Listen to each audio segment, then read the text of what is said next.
So, after ko pong nag-apply sa Novakid, naka-receive po ako ng ah, email na nanggaling sa kanilang recruiting team at ang sabi po dito ay, "We're excited to invite you to take the new step in your journey with us by completing the demo stage." So, actually, medyo na-confuse pa ako nun kasi nga, magde-demo na ako. So, ibig na sabihin nito hired na ako or potentially I will be part of the Novakid. So, yun na nga.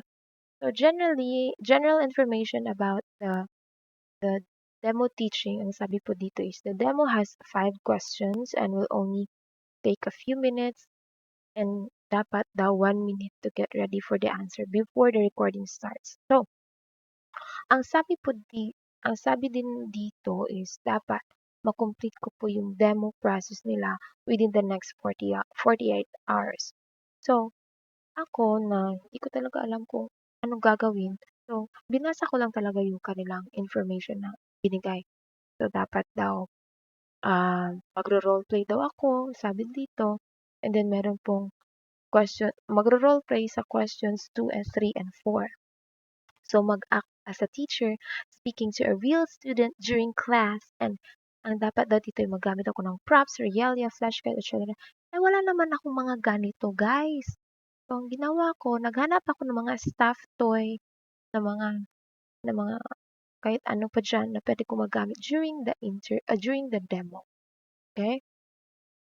And then, after that one, naka-receive ulit ako ng email nila. Okay, sige, puntahan natin kung ano yung next nilang na email.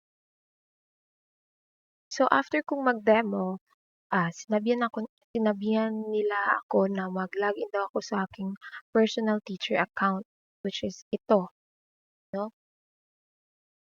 Personal teacher account. So, yun na nga, sabi password, ganito, ganyan, ganyan, ganyan, ganyan. No, so, yun na nga. So, they instructed me well how to go on the process and then basta mag-abang-abang ka lang talaga ng mga email kasi sa email sila mostly nagko-contact sa iyo. Then after niyan guys, nagbigay sila ng times schedule ko daw yung oras na available ako kasi well during that time yung weekdays nila na peak hours is ganito 3 p.m. So sa atin pa 3 p.m. hanggang 7 p.m. yata to no, 'di ba? Except Tuesday, which is 6 a.m. Then weekends is 5 a.m. to 8 a.m. Ganito yung peak time nila before, no? Well, 2025 pa naman yun. Okay. So, sabi nila dapat daw merong 20 hours a week or 30 slots open for booking. At least 80% daw ng time na yan, ng time mo na ilalaan is nandun sa peak hours. So, you're only allowed to change the schedule that you have for after 3 months of service at the Novakid. And then ang maximum nila is 16. So you have a break of 3 to 4 hours. So yun nga, yung mga mandatory, ganyan, ganyan. So they walk me through the process. So ganito yun, nagbigay sila ng spreadsheet. So buksan natin guys. So, for example, ganito. So dito ko nilagyan yung oras na available ako. Ginawa ko siyang pink or mga ganyan, ganyan. Basta ganyan yun. No? So, going back, yun na nga, after nun guys, nagbigay sila ng email sa akin na ano ba yung tawag yun?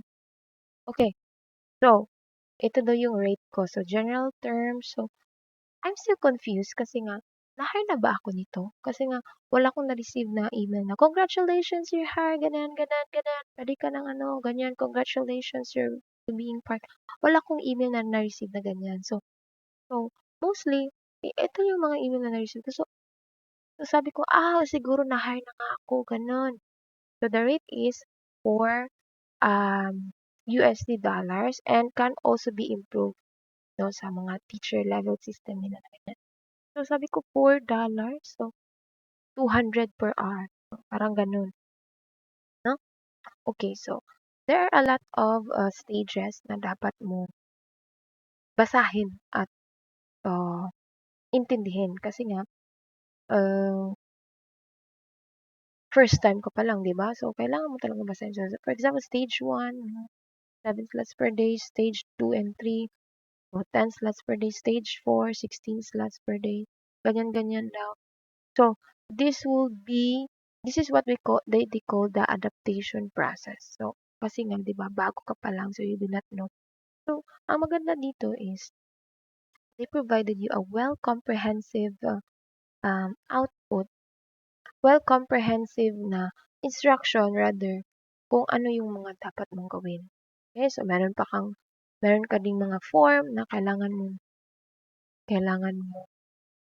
sagutan, kailangan mo pirmahan, mga ganyan-ganyan. So, yun na nga.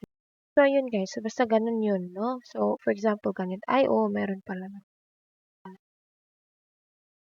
Yun okay. Nag-i-email pa ako dito sa kanila kasi nga always nilang anong tawag nun? Yung error or ganun ba. Basta, na-email lang talaga ako sa kanilang kumukontak. And the good thing is they're very responsive. So, ganito yun. Yung parang contract nila. Ay, tax pala to, tax, no? So, ano naman lahat ang tax? So, yun ang Novakid, yun. How to log into teacher portal, ganyan. Hello, this Nag-send is sila a ng, short instruction for you in case you don't know how to log in. ayan. Basta, yun na yan. Okay? So, I hope, no, na intindihan mo yung process and if ever ma-hire ka, so, ganito lang. Basa-basa lang, guys. Kasi, yun lang yun talaga. Basa lang, basa hanggang sa mabasa ka. Oh, sorry. Iba pala yun. Okay. Yun na yun, guys. Thank you for watching.